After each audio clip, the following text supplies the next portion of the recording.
So, in this podcast, we're gonna focus on the Lego challenge and our roles and different if we have our lost our capacities for big ideas. So, uh, in a group versus working individually. In a group, I feel like we do pretty well. At least for all of us, we all know our role in our group. Does that sound right? Yep. So, I like how I'm the only one who answered. so as my role in our group, I'm most of the time going to be a tech guy who like uses all my software and crap like that, and I'm going to be the director of our Kickstarter video that we're going to do, and I'm going to manage that.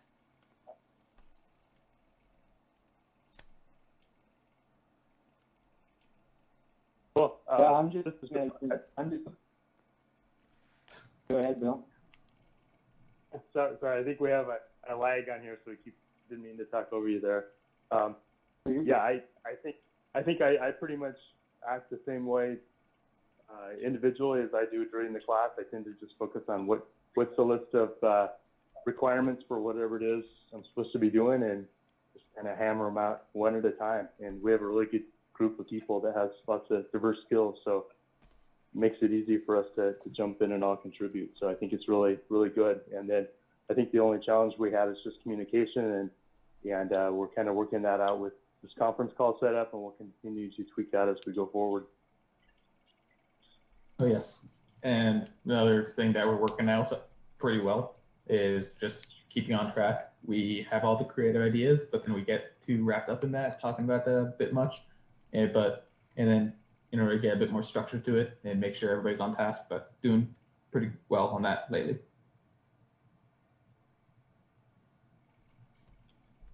Yeah, we're working out the kinks, and things are getting more natural, and we're getting things done, and the dynamic is nice.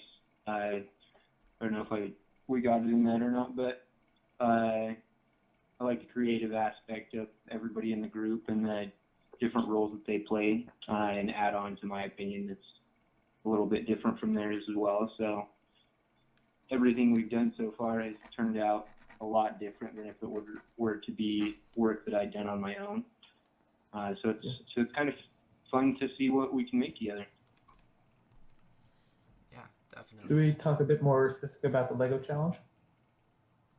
Oh, the Lego challenge was awesome. We did so well that we made extra points off it. Yep. Bill and EJ taking a role as leaders, EJ being more creative and kind of being that driving force of the part of the Lego challenge, and Bill being on all of us, making sure we are doing something or just going up and down the floors, taking photos about the Panda Express. Yeah, that was fun. You guys are really good on the architecture side. We guys should be looking at some architectural routes there. I think that the end product was really cool looking, just the way that it was, the colors flowed and the shapes and everything, and so that was definitely fun. I think the more we do group work, we all gonna figure our places in the group, and everybody gonna figure their spots. But I think overall that we're doing pretty great right now. How many work groups have we done? I haven't done a lot yet, but still, I feel like we're doing pretty good. We're getting to know each other more and know what everyone is good at or better than the other. And what else? But I feel like I don't get along easily, to be honest, with people, and I think in this group I'm getting along like really easy, and I appreciate that. It's really interesting to be in this class with you guys. Yes, it's definitely interesting. This group's pretty cool. Yeah, fun group. I feel in this group, this first time I've been in this laid back of a group.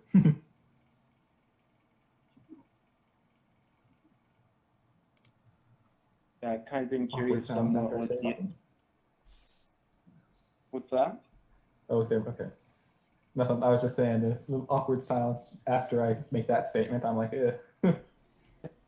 No, it's good. The hard part with conference calls is you can't see each other's eyes and your faces, and it's really hard to figure out when you're supposed to jump in and talk. I have this problem at work all the time. So it's amazing how much body language is plays into a conversation, and without that, it's just you never know who's up next. So you guys are doing good.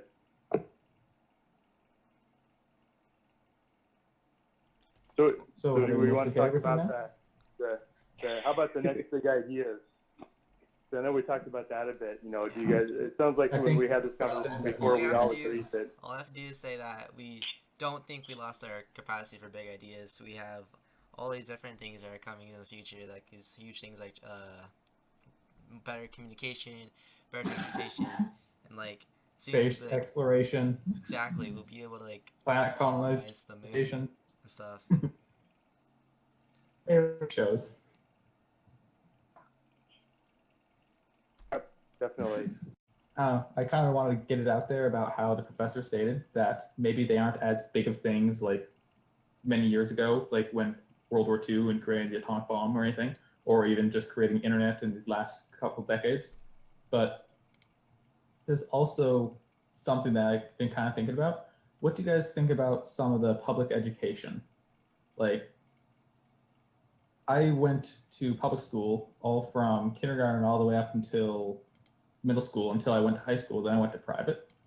And so I've experienced both those. And when I look back to public school, it was a lot more strict and very particular outlined, so that you kind of they almost push you to think a certain way, so that if you become more rigid thinker, and whether or not any of you had thought about something like that or not.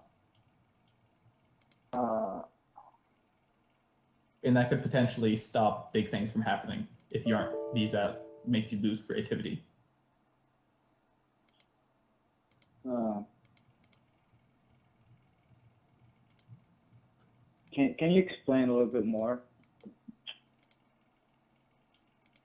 Okay, so I guess this is in most schools, but I guess this is the easiest example that I can come up with right now. The teachers give you specific homework, specific sets of rules you need to follow. Obviously rubrics, you kind of, in some projects and stuff, you need them, but if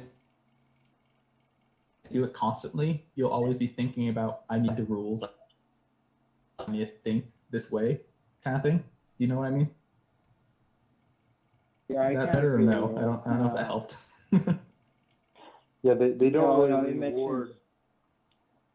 thinking outside the box.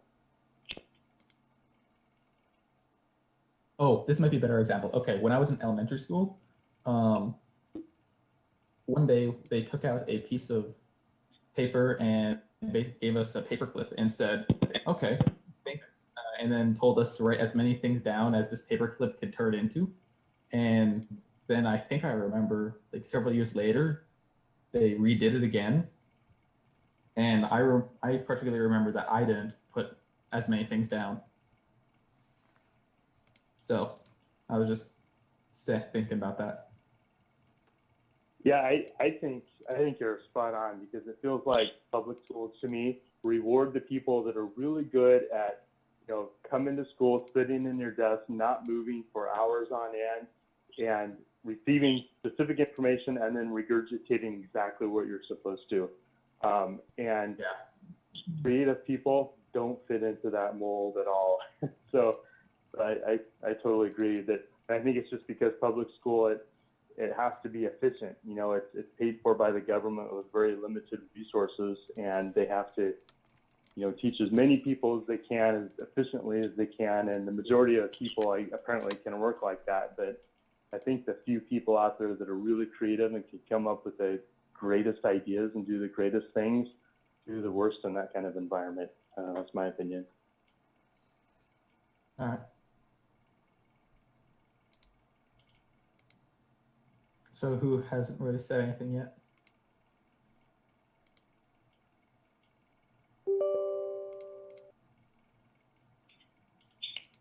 EJ still hasn't shown up yet. Or can't show up again, I mean.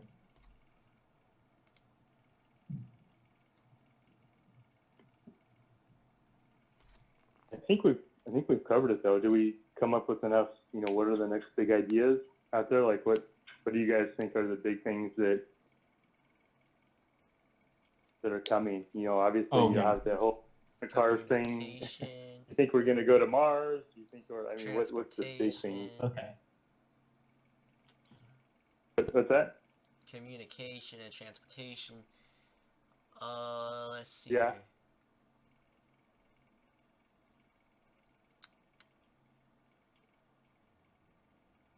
I don't know. You're a computer science major too. Like for me, from the computer science side, and I see AI as being hands down the biggest change we're gonna see in the next 20 years. I mean, it's just mind blowing what's capable with that.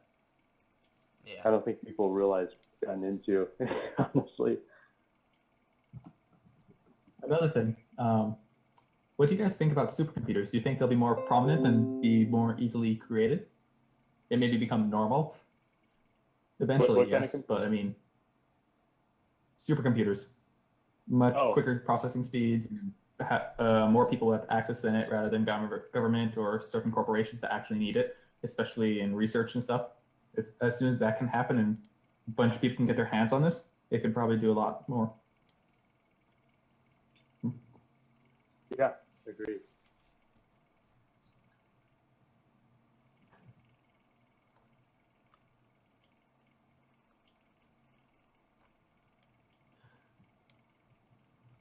I know this might be a bit much too, but our kind of on line about what our professor was saying about how we're eventually going to colonize the moon for the mineral deposits and helium deposit, I think he said.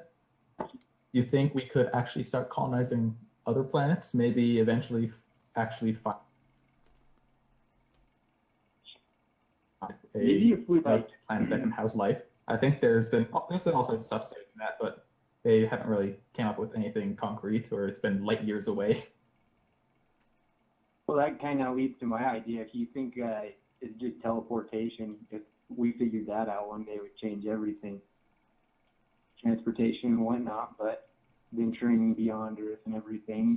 And if you think about scientific fiction or science fiction movies and stuff, it seems like that's one thing that we just haven't figured out in there, and every one of those, but it's in there, and I'm sure that one day we'll, might not be in our lifetime, but one day we'll figure it out. That's a cool idea. I mean, that's kind of like in that's space going back to Star Trek days, with the little pods they would stand on and zap them down to the planet. But that is true. That would be a game changer, wouldn't it? Because it seems like all of our limitations right now are around how long it takes us to get from point A to point B. So if you could eliminate that, amazing what you would open up. Yeah, that'd make everything so much more efficient. Especially as the population increases and continues to grow. Yeah, you could totally inhabit parts of the world that you can't now. I mean, it's funny. You feel in this country, at least me personally, it feels like everything is crowded. You live in Boise or you work downtown, and it just seems like it's so crowded. But then you get in an airplane and you fly somewhere, like you ever fly back east. It's amazing how much just wide open space there is out there in the world still. And if you can teleport out in the middle of it and live, it's just you have to live close enough so you can physically, haul yourself from one place to the other. That's cool. It's funny how we eventually got back to efficiency again. Everything's already becoming more efficient with technology that we have now, but we still think about the potential of the future and how that can affect all sorts of things. Yeah, good point.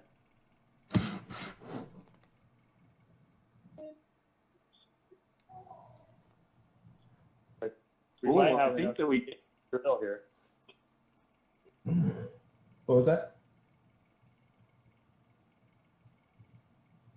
I was just gonna say, I think we might have enough material here. I think we covered everything. I think so too, but what about EJ? I don't know if he'll be able to make it back or anything. I think he spoke earlier, but... Yeah. We all don't have to talk at all. True. Yeah. All right, I'm gonna stop it. Cool.